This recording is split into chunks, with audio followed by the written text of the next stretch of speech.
Value-added tax to be implemented at a lower rate. The Prime Minister defends tax dodger Ishmael Lightborne, a man stabbed to death on Bimini, a turf war affecting Kemp Road residents, plus proceeds from a play on women's issues to benefit the crisis center. We've got those stories and more coming up tonight. I'm Dana Smith, and NB12 starts now.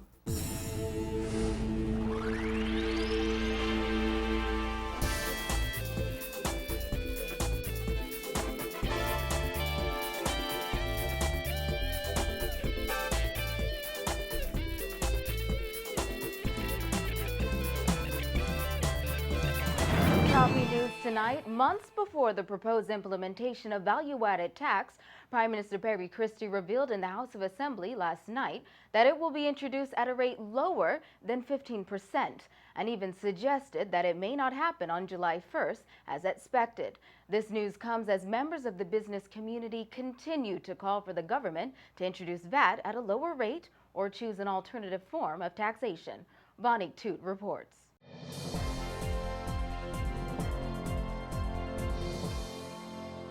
Government is expected to settle on a new rate of taxation very soon. However, Prime Minister Christie said last night one thing is very clear.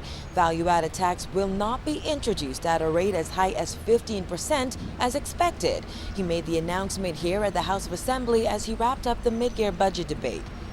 I can assure the Bahamian public that when I put the final package to my government, we will not be charging a rate of 15%.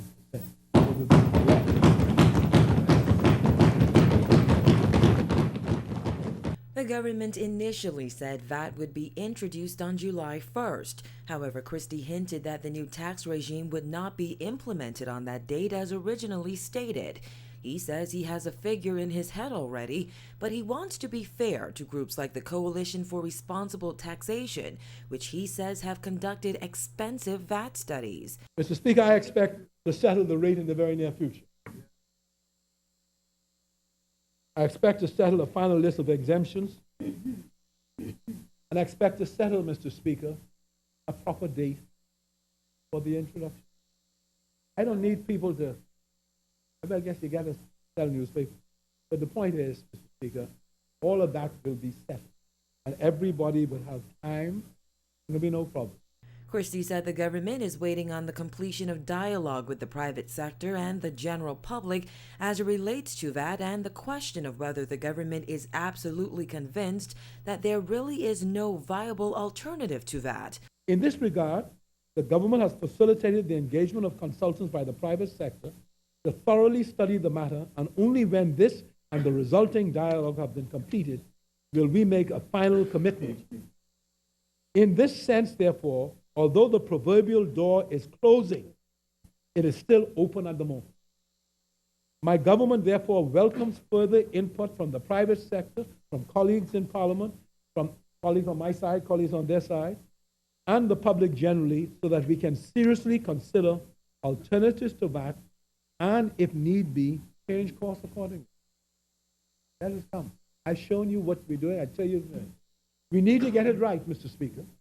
Christie said he can still be persuaded by the private sector to introduce an alternative tax model if it proves to be viable. The government has already commissioned 2 studies on VAT. Christie said the key attraction of that tax module, though, is that it is a reliable, secure, and stable source of government revenue. The Prime Minister hit out at businessman Rupert Roberts, who is strongly opposed to VAT, and dismissed PLP MP Greg Moss's assertion that the party would lose the next general election if government moves ahead with the controversial tax. I shop at his grocery store and look at all the things, the sharks. You know, he got these pictures all over the place of sharks swimming around in the water and talking about VAT. When it ain't gonna cost him nothing. We are in the Bahamas, and we are going to introduce a system that has to raise money. It's going to be a system that is fair to the consumer, a system that is fair to the business person, and one that will not cause this government, by that act, to lose any general election. Christie says several food items, including baby food, fresh vegetables, fresh meat, seafood, bread, rice grits, flour and vegetable oil will be exempt from VAT. He said there are also exemptions for utilities for identified households that consume moderate amounts of electricity and public water and sewage services. The government has said it expects to generate an additional $200 million in revenue annually from VAT. Reporting for NB12, I'm Monique Tude. Speaking of VAT, Prime Minister Christie vigorously defended Chief VAT Coordinator Ishmael Lightborne, who has not paid real property taxes in at least a decade. He says vicious attacks have been directed at Lightborne, who he claims did not pay his taxes due to financial incapacity. I knew he was challenged and didn't have any money. I knew he had descended to the bottom, one who had been at the top, and I knew he was entirely to blame himself for the error of judgment. But this is a man with a wife and children, a wife who was grievously ill. I called the managing director of the bank and asked the managing director, she was traveling, I said, please call me. She called me. What can I do as Prime Minister to stop this man from being put out his house today? Christie asserted the call for Lightborne's dismissal is a clear attempt to discredit and shoot the messenger because there are people with special interests who do not like the VAT message he is delivering on behalf of the government. However, he says Lightborne should pay his taxes and will. Mr. Lightborne, Mr. Speaker, readily acknowledges and admits to his obligations with respect to real property tax. He deeply regrets that these obligations have not been met, not because of unwillingness to pay or through deliberate efforts to evade real property tax. He is now making arrangements with the Real Property Tax Office with a view towards settlement of his real property tax liabilities within a reasonable time. That's what you expect. So the disclosure of his personal affairs, whatever the motive might have been, Mr. Speaker, I think was uncharitable. Christie also confirmed plans to introduce a bill in Parliament to regulate Webshop gaming. When the time comes, he says every member of Parliament will have the chance to vote on the issue and the whip will not be on. However, he says he is not ashamed that his views on Webshop gaming have evolved in light of a new appreciation of the dangers this country faces if Webshop gaming remains unregulated. I believe, therefore, Mr. Speaker, that the time has come to legalize Webshop gaming, but only on the basis of new legislation that would provide for licensing, operation, regulation, and taxation of this industry in accordance with best practices and international norms. Christie said the taxes collected from web shops are estimated to be considerable. He said a very significant portion could be used for causes such as health, welfare, education, sports, and community recreation. Despite the Bahamas Christian Council's strong opposition to the regulation of web shops, the Prime Minister says he welcomes the prayers and the continued wise counsel of the church as the country tackles these serious issues. Police are investigating the circumstances surrounding the death of a man who was apparently stabbed on the grounds of a resort on Bimini Thursday morning. Assistant Commissioner of Police Emric Seymour, officer in charge of the Northern District, said the Caucasian victim was found around 7 a.m. lying on the ground in the resort's garden.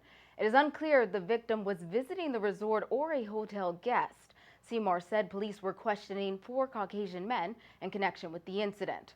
He said one of the men was bleeding from the nose and had blood on his hands and feet when police took him in for questioning. He said police were trying to determine the nationalities of the men and where they were staying. Asked whether the incident took place where the victim was found, Seymour said reports suggest it did, but if it did not happen there, it did not happen far away. With retaliation behind the majority of murders so far this year, police say turf wars and gangs play a major role in violent crime. Gangs have become such an issue that last year a gang unit was established in the Ministry of National Security.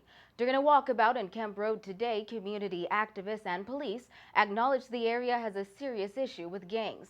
In this next report, our Jasmine Bonamy takes a look at how the gang violence is being addressed. For areas like the Kemp Road community, gangs are no stranger, and their members often leave their mark wherever they can. The Kemp Road community is known for a number of violent incidents that have occurred there over the years. Despite the negative stigma attached, residents in the area say they feel relatively safe. but they admit that a number of gangs call their community home. Community activist Ruben Ramming has been working in Camp Road for the past 20 years.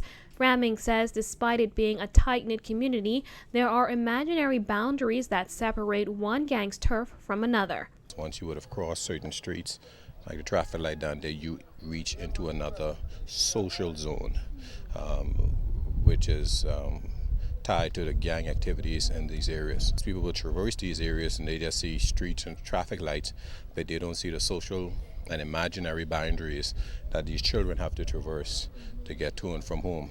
Conflict resolution seems to be one of the bigger problems that we are faced with.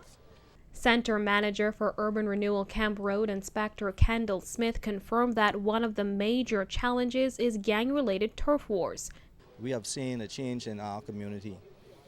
But when you look at the retaliation and gang activities, we know that with those persons who are in gangs, while we are making efforts to reach them, that is still a challenge. One of the things that is related to unemployment and the lack of education, and so we are working on that with our after-school program for the young people and for adults. And I believe that it's not going to happen right away, but over a period of time, I think this community will be transformed. Both Ramming and Smith insist there are community programs in place, including weekly conflict resolution counseling. They say the key is keeping young people involved, active, and out of trouble. However, Smith admits the results will not be instant. Reporting for NB12, I'm Jasmine Bonamy. In other news, a 20-year-old man is assisting police with investigations after thousands of dollars worth of suspected marijuana was found on board a local mailboat. According to police reports, sometime around noon yesterday, officers from the Allistown police station, acting on information, executed a search warrant on a local mailboat that was docked in South Bimini. The search revealed several boxes of marijuana. The estimated weight of the package is 234 pounds, and the street value is estimated at $234,000. Still to come on NB12, how a play about women's issues plans to help fight domestic violence. That story and more when NB12 returns.